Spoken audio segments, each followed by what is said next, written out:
Hi friends, ತುಂಬ ಮೂವೀಸಲ್ಲಿ ಹೀಗೆ ತೋರಿಸ್ತಾರೆ.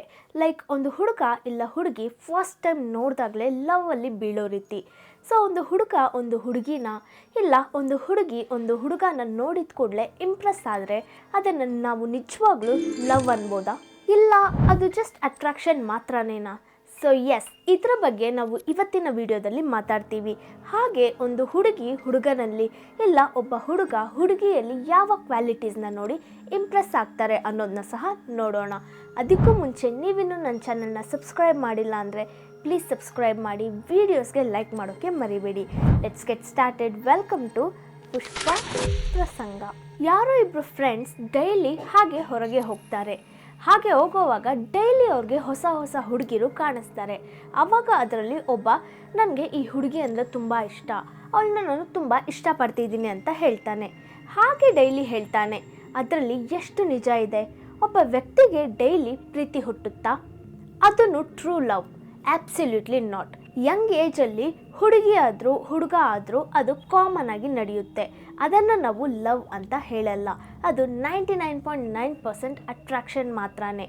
ಹುಡುಗ ಆದರೂ ಹುಡುಗಿ ಆದರೂ ಆಪೋಸಿಟ್ ಪರ್ಸನ್ನ ಸ್ಟೈಲ್ಗೆ, ಮಾತಾಡೋ ವಿಧಾನಕ್ಕೆ ಇಲ್ಲ ಯಾವುದೋ ಒಂದು ಕ್ವಾಲಿಟಿಗೆ ಅಟ್ರಾಕ್ಟ್ ಆಗ್ತಾರೆ. ಆದರೆ ಅದನ್ನು ಅವರು ಲವ್ ಅಂದ್ಕೊಳ್ತಾರೆ. ಸೊ ನೀವು ಹೀಗೆ ಕೇಳ್ಬೋದು, ಮತ್ತು ಲವ್ ಕೂಡ ಹಾಗೆ ಹುಟ್ಟುತ್ತೆ ಅಲ್ವಾ? ಆಪೋಸಿಟ್ ಪರ್ಸನ್ನ ಗುಡ್ ಕ್ವಾಲಿಟೀಸ್ನ ನೋಡಿನೇ ಲವ್ ಹುಟ್ಟುತ್ತೆ ಅಲ್ವಾ ಅಂತ ನೀವು ಹೇಳ್ಬೋದು. ಆದರೆ ಅದಕ್ಕೆ ಆನ್ಸರ್ ಕೊಡೋಕ್ಕೆ ಒಂದು ಫ್ಯಾಕ್ಟ್ ಹೇಳ್ತೀನಿ ಕೇಳಿ. ನಿಮಗೆ ಗೊತ್ತಾ, ಇಂಡಿಯಾದಲ್ಲಿ ಲವ್ ಮ್ಯಾರೇಜ್ನ ಒಂದು ಟ್ರ್ಯಾಕ್ ರೆಕಾರ್ಡ್ ಎಷ್ಟು ವರ್ಸ್ಟ್ ಆಗಿದೆ ಅಂತ? ನಮ್ಮ ಇಂಡಿಯಾದಲ್ಲಿ ಲವ್ ಮ್ಯಾರೇಜಸ್ ಹೆಚ್ಚು ದಿನಗಳಿರಲ್ಲ. ಯಾಕೆ? More percent of love marriage ಒಂದು ಸ್ಟೇಜ್ಗೆ ಹೋದ ನಂತರ ಫೇಲ್ ಆಗ್ತಿದೆ. ಸೊ ನಮ್ಮ ಇಂಡಿಯಾದಲ್ಲಿ ಹೆಚ್ಚು percent of love marriage young ಏಜಲ್ಲೇ ಕಾಣಿಸುತ್ತೆ. ಯಾಕಂದರೆ ಈ ಏಜ್ನ ಏಜ್ ಆಫ್ ಅಟ್ರಾಕ್ಷನ್ ಅಂತಲೂ ಹೇಳ್ತಾರೆ. ಸೊ ಹುಡುಗ ಆದರೂ ಹುಡುಗಿ ಆದರೂ ಲವ್ ಅನ್ನೋದು ಏನು ಅಂತಾನೆ ತಿಳ್ಕೊಳ್ದೆ ಅಟ್ರಾಕ್ಷನ್ನಾನೇ ಲವ್ ಅಂದ್ಕೊಳ್ತಿದ್ದಾರೆ. ಆ್ಯಂಡ್ ಒಬ್ರನ್ನೊಬ್ರು ಲೈಫ್ ಪಾರ್ಟ್ನರ್ ಆಗಿ ಡಿಸೈಡ್ ಆಗ್ತಿದ್ದಾರೆ. ಆದರೆ ಅದು ಲವ್ ಅಲ್ಲ, ಜಸ್ಟ್ ಅಟ್ರಾಕ್ಷನ್ ಮಾತ್ರನೇ. ಅದು ಯಾವುದೋ ಒಂದು ಪಾಯಿಂಟ್ವರೆಗೂ ಹೋಗಿ ಎಂಡ್ ಆಗೋಗುತ್ತೆ.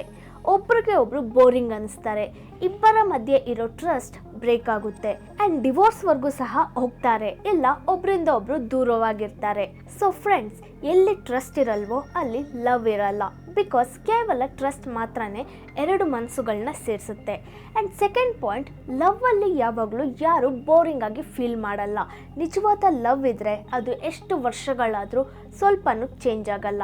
ಆ್ಯಂಡ್ ನೀವು ಹೀಗೆ ಕೇಳ್ಬೋದು, ತುಂಬ ಮೂವೀಸಲ್ಲಾಗಲಿ ಅವ್ರು ಕೆಲವರು ಹೇಳಿರೋದನ್ನ ಕೇಳಿರ್ತೀರ, ಪ್ರೀತಿ ಶುರು ಆದರೆ ನಿದ್ರೆ ಬರಲ್ಲ ಅನ್ನೋ ರೀತಿ. ಸೊ ನಾವು ಒಂದು ಹುಡುಗಿನ ನೋಡಿದ ಮೇಲೆ ನಮಗೂ ನಿದ್ರೆ ಬರ್ತಿಲ್ಲ, ಇದು ಲವ್ ಅಲ್ವಾ ಅಂತ ನೀವು ಹೇಳ್ಬೋದು.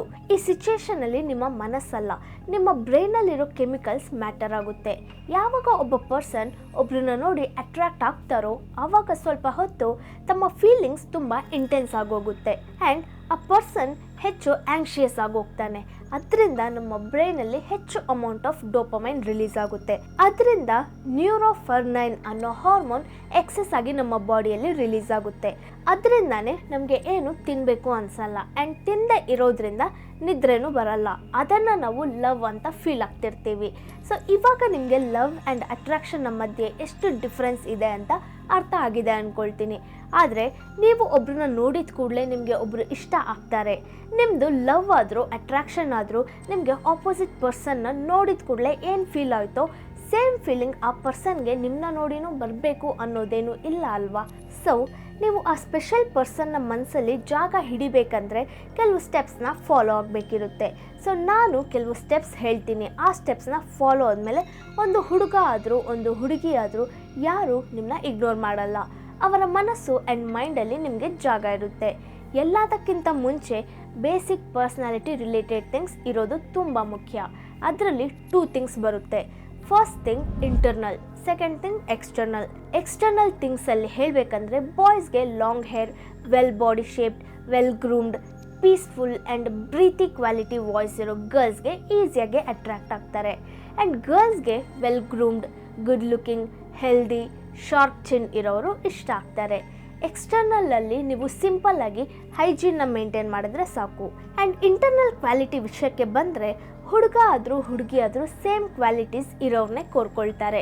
ಲೈಕ್ ಅವರ ಫೀಲಿಂಗ್ಸ್ನ ಅರ್ಥ ಮಾಡ್ಕೊಳ್ಳೋರು, ಟ್ರಸ್ಟ್ ಮಾಡೋರನ್ನ, ಕೈಂಡ್ ನೇಚರ್ ಇರೋರನ್ನ, ಡಿಫಿಕಲ್ಟ್ ಸಿಚುಯೇಷನಲ್ಲೂ ಜೊತೆಲಿರೋರನ್ನ ಇಂಥವರನ್ನು ಕೋರ್ಕೊಳ್ತಾರೆ. ಸೊ ಈ ಕ್ವಾಲಿಟೀಸ್ ಪ್ರತಿಯೊಬ್ಬರಲ್ಲೂ ಇರಬೇಕಾಗಿರೋದೆ. ಆದರೆ ಇವಾಗ ಹೇಳೋ ಕ್ವಾಲಿಟೀಸ್ ಡೆಫಿನೆಟ್ಲಿ ನಿಮ್ಮಲ್ಲಿರಬೇಕು. Be confident. ಎಲ್ಲದಕ್ಕಿಂತ ಫಸ್ಟ್ ಪಾಯಿಂಟ್ ಸೆಲ್ಫ್ ಕಾನ್ಫಿಡೆನ್ಸ್. ನಾನು ಆಲ್ರೆಡಿ ಒಂದು ವಿಡಿಯೋ ಮಾಡಿದ್ದೀನಿ. ಆ ವಿಡಿಯೋ ಮೆನ್ಸ್ಗೆ ತುಂಬ ಯೂಸ್ಫುಲ್ ಇರುತ್ತೆ. ಮಿಸ್ ಮಾಡದೆ ಅದನ್ನ ವಿಸಿಟ್ ಮಾಡಿ ನೋಡಿ. ಅದರ ಲಿಂಕ್ ನಾನು ಡಿಸ್ಕ್ರಿಪ್ಷನಲ್ಲಿ ಕೊಟ್ಟಿರ್ತೀನಿ. ಸಪೋಸ್ ನಿಮಗೆ ಒಂದು ಹುಡುಗಿ ಅವ್ರ ಹುಡುಗ ಇಷ್ಟ ಆಗ್ತಾರೆ. ನೀವು ಅವ್ರ ಹತ್ರ ಮಾತಾಡಬೇಕು ಅಂದ್ಕೊಳ್ತೀರಾ, ಆದರೆ ನಿಮಗೆ ಸೆಲ್ಫ್ ಕಾನ್ಫಿಡೆನ್ಸ್ ಇಲ್ಲ ಅವ್ರ ಹತ್ರ ಮಾತಾಡೋಕ್ಕೆ. ಮತ್ತು ನಿಮ್ಮ ಸ್ಟೋರಿ ಹೇಗೆ ಕಂಟಿನ್ಯೂ ಆಗುತ್ತೆ? ಅದಕ್ಕೆ ನೀವು ಮೊದಲು ಸ್ಟ್ರಾಂಗ್ ಸೆಲ್ಫ್ ಕಾನ್ಫಿಡೆನ್ಸ್ನ ಬಿಲ್ಡ್ ಮಾಡ್ಕೊಳ್ಬೇಕು. ಅದಕ್ಕೋಸ್ಕರ ನೀವು ಡೈರೆಕ್ಟಾಗಿ ನಿಮ್ಮ ಆಪೋಸಿಟ್ ಪರ್ಸನ್ ಹತ್ರ ಹೋಗಿ ಯಾವುದಾದ್ರೂ ಒಂದು ಟಾಪಿಕ್ನ ಬಗ್ಗೆ ಮಾತಾಡಿ. ನಿಮ್ಮ ಮಾತಿಂದ ಅವ್ರನ್ನ ಕನ್ವಿನ್ಸ್ ಮಾಡಿ. ಆ್ಯಂಡ್ ನಿಮ್ಮ ಮಾತುಗಳು ಹೇಗಿರಬೇಕಂದ್ರೆ, ನೆಕ್ಸ್ಟ್ ಟೈಮ್ ನೀವು ಅವ್ರ ಹತ್ರ ಹೋಗಿ ಮಾತಾಡದೇ ಇದ್ದರೂ ಅವರೇ ನಿಮ್ಮ ಹತ್ರ ಬಂದು ಮಾತಾಡೋ ರೀತಿ ಇರಬೇಕು. Good sense of humour. ಈ ಕ್ವಾಲಿಟಿ ಡೆಫಿನೆಟ್ಲಿ ಪ್ರತಿ ಹುಡುಗರಲ್ಲೂ ಇರಬೇಕಾಗಿರೋದೆ. ಬಿಕಾಸ್ ಎಲ್ಲ ಹುಡುಗಿರಿಗೂ ಗುಡ್ ಸೆನ್ಸ್ ಆಫ್ ಹ್ಯೂಮರ್ ಇರೋ ಹುಡುಗ ಅಂದರೆ ತುಂಬ ಇಷ್ಟಪಡ್ತಾರೆ. ಅವರು ಮಾತಾಡ್ತಿದ್ರೆ ಯಾವುದೋ ಒಂದು ಟೈಮಲ್ಲಿ ಸ್ವೀಟಾಗಿ ಇಲ್ಲ ಹ್ಯೂಮರಸ್ ಆಗಿ ನಗ್ಸೋ ಹುಡುಗನ ಪ್ರತಿ ಹುಡುಗಿನೂ ಇಷ್ಟಪಡ್ತಾರೆ. ಸೊ ಗುಡ್ ಸೆನ್ಸ್ ಆಫ್ ಹ್ಯೂಮರ್ನ ಬಿಲ್ಡ್ ಮಾಡ್ಕೊಳ್ಳಿ. Be kind. ಪ್ರೆಸೆಂಟ್ ಸಿಚುವೇಷನಲ್ಲಿ ಹುಡುಗ ಆದರೂ ಹುಡುಗಿ ಆದರೂ ಅವ್ರಿಗೋಸ್ಕರ ಅವರು ಮಾತ್ರನೇ ಇರ್ತಾರೆ. ಫ್ಯಾಮಿಲಿ ಮೆಂಬರ್ಸ್ ಇಲ್ಲ ಫ್ರೆಂಡ್ಸ್ ಏನಾದರೂ ಹೆಲ್ಪ್ ಅಂತ ಕೇಳಿದರೆ ಅವ್ರ ಹತ್ರ ರೂಡಾಗಿ ಬಿಹೇವ್ ಮಾಡ್ತಾರೆ. ಸೊ ಅಂಥವ್ರ ಹತ್ರ ಯಾರಾದರೂ ಫ್ರೆಂಡ್ಶಿಪ್ ಮಾಡಬೇಕು ಅಂದ್ಕೊಳ್ತಾರಾ? ಅಂಥವ್ರನ್ನ ಯಾರಾದರೂ ಲವ್ ಮಾಡಬೇಕು ಅಂದ್ಕೊಳ್ತಾರಾ? ಅದಕ್ಕೆ ನೀವು ಕೈಂಡಾಗಿರಬೇಕು. ನೀವು ಯಾರನ್ನ ಇಷ್ಟಪಡ್ತೀರೋ ಅವ್ರ ಹತ್ರ ಮಾತ್ರ ಅಲ್ಲ, ಪ್ರತಿಯೊಬ್ಬರ ಹತ್ರ ಕೈಂಡಾಗಿರಬೇಕು. ಯಾಕಂದರೆ ಕೈಂಡ್ನೆಸ್ ಒಂದು ಕೆಲಸ ಅಲ್ಲ, ಒಂದು ಸರಿ ಮಾಡಿ ಬಿಟ್ಬಿಡೋಕೆ. ಅದೊಂದು ಕ್ವಾಲಿಟಿ. ಅದನ್ನು ತಪ್ಪದೆ ನೀವು ಅಕ್ಸೆಪ್ಟ್ ಮಾಡಲೇಬೇಕು. B real. ಪ್ರತಿಯೊಬ್ಬರು ಪ್ರೆಸೆಂಟ್ಲಿ ಕಾಸ್ಟ್ಲಿ ಹೋಟೆಲ್ಸ್ಗೆ ಹೋಗ್ತಿದ್ದಾರೆ ಆ್ಯಂಡ್ ಫೋಟೋಸ್ನ ಮೂಲಕ ಪಬ್ಲಿಕ್ಗೆ ತೋರಿಸ್ತಿದ್ದಾರೆ ಅವರ ಸ್ಟೇಟಸ್ ತುಂಬ ಹೈ ಲೆವೆಲಲ್ಲಿದೆ ಅಂತ. ಶೋ ಆಫ್ ಮಾಡೋಕ್ಕೆ ಕಾಸ್ಟ್ಲಿ ಡ್ರೆಸ್ಸಸ್ ಹಾಕ್ಕೊಳ್ತಿದ್ದಾರೆ. ಸ್ವಲ್ಪ ಚೆನ್ನಾಗಿ ಕಾಣಿಸ್ದೇ ಇದ್ದರೆ ಸಾಕು, ತುಂಬ ಮೇಕಪ್ ಮಾಡಿ ಕವರ್ ಮಾಡ್ಕೊಳ್ತಾರೆ. ಇನ್ ಕೇಸ್ ನೀವು ಇಷ್ಟಪಡ್ತಿರೋ ಪರ್ಸನ್ಗೆ ರೆಡ್ ಕಲರ್ ಅಂದರೆ ತುಂಬ ಇಷ್ಟ ಇರುತ್ತೆ, ಅವ್ರಿಗೋಸ್ಕರ ನೀವು ರೆಡ್ ಕಲರ್ ಶರ್ಟ್ ಹಾಕ್ಕೊಳ್ತೀರಾ. ಆದರೆ ನಿಮಗೆ ಆ ಶರ್ಟ್ ಸೂಟ್ ಆಗ್ತಾನೇ ಇಲ್ಲ. ಸೊ ನೀವು ಇಷ್ಟಪಡೋರು ಸೂಟ್ ಆಗದೆ ಇರೋ ಡ್ರೆಸ್ಸಲ್ಲಿ ನಿಮ್ಮನ್ನ ನೋಡಿ ಇಷ್ಟಪಡ್ತಾರಾ? ಇಲ್ಲ ಅಲ್ವಾ? ಸೊ ಅದಕ್ಕೆ ಆಪೋಸಿಟ್ ಪರ್ಸನ್ಗೆ ಯಾವುದು ಇಷ್ಟನೋ ಅದನ್ನ ಹಾಕ್ಕೊಳ್ಬೇಡಿ. ನಿಮಗೆ ಯಾವ್ದು ಇಷ್ಟನೋ ಯಾವುದು ಸೂಟ್ ಆಗುತ್ತೋ ಅದನ್ನ ಹಾಕ್ಕೊಳ್ಳಿ. ಆವಾಗಲೇ ನಿಮ್ಮ ಆಪೋಸಿಟ್ ಪರ್ಸನ್ ನೋಟಿಸ್ ಮಾಡ್ತಾರೆ. ಆ್ಯಂಡ್ ಲೈಫಲ್ಲಿ ನಿಮ್ಮ ರಿಯಲ್ ಇಮೇಜ್ನ ಒಂದು ಪರ್ಸನ್ಗೆ ತೋರಿಸಿ, ಫೇಕ್ ಇಮೇಜ್ನ ಅಲ್ಲ. ಯಾಕಂದರೆ ಪ್ರಸ್ತುತ ಪ್ರಪಂಚ ಎಷ್ಟು ಫೇಕ್ ಆಗಿದೆ ಅಂದರೆ ಕೇವಲ ಕೆಲವರಿಗೆ ಮಾತ್ರನೇ ಅವರ ರಿಯಲ್ ಇಮೇಜ್ ಅಂದರೆ ಇಷ್ಟ ಆಗುತ್ತೆ. ಸೊ ಫ್ರೆಂಡ್ಸ್, ನೆನ್ಪಿಟ್ಕೊಳ್ಳಿ, ಯಾವುದು ಕಡಿಮೆ ಇರುತ್ತೋ ಅದೇ ಯೂನಿಕ್ ಆಗಿರುತ್ತೆ. ಆ್ಯಂಡ್ ನನ್ನ ಪರ್ಸ್ನಲ್ ಒಪಿನಿಯನ್ ಏನಂದರೆ, ಯಾರನ್ನು ಇಂಪ್ರೆಸ್ ಮಾಡೋ ಅವಶ್ಯಕತೆ ಇಲ್ಲ.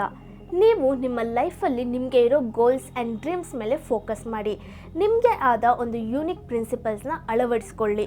ಆಲ್ವೇಸ್ ನಿಮ್ಮ ಪರ್ಸ್ನಾಲಿಟಿ ಆ್ಯಂಡ್ ಕೆರಿಯರ್ನ ಇಂಪ್ರೂವ್ ಮಾಡ್ಕೊಳ್ತಾ ಹೋಗಿ. ಆವಾಗ ನೀವು ಯಾರನ್ನೂ ಇಂಪ್ರೆಸ್ ಮಾಡೋ ಅವಶ್ಯಕತೆ ಇರಲ್ಲ. ನಿಮ್ಮನ್ನು ನೋಡಿನೇ ಎಷ್ಟೋ ಜನ ಇಂಪ್ರೆಸ್ ಆಗ್ತಿರ್ತಾರೆ. ಹಂಗೂ ನಾನು ಇಂಪ್ರೆಸ್ ಮಾಡಲೇಬೇಕು ಅಂತ ಇದ್ದರೆ ನಿಮ್ಮನ್ನ ನೀವು ಇಂಪ್ರೆಸ್ ಮಾಡ್ಕೊಳ್ಳಿ. ಒಂದು ಹುಡುಗಿನ ನೋಡಿ ಇಂಪ್ರೆಸ್ ಮಾಡಬೇಕು ಆ್ಯಂಡ್ ಲವ್ ಮಾಡಬೇಕು ಅನ್ನೋದೆಲ್ಲ ಲೈಫಲ್ಲಿ ಒಂದು ಇಂಪಾರ್ಟೆಂಟ್ ಆದ ವಿಷಯನೇ ಅಲ್ಲ. ಒಂದು ವೇಳೆ ಒಬ್ಬರನ್ನ ಇಂಪ್ರೆಸ್ ಮಾಡಿ ಲವ್ ಮಾಡಿದ್ರು ಅದು ಟ್ರೂ ಆಗಿರಲ್ಲ.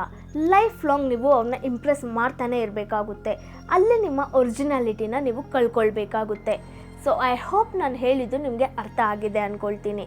ಆ್ಯಂಡ್ ಈ ವಿಡಿಯೋ ಮಾಡಿರೋದಕ್ಕೆ reason one of my subscriber ಕೇಳಿದ್ರು ಅಂತ.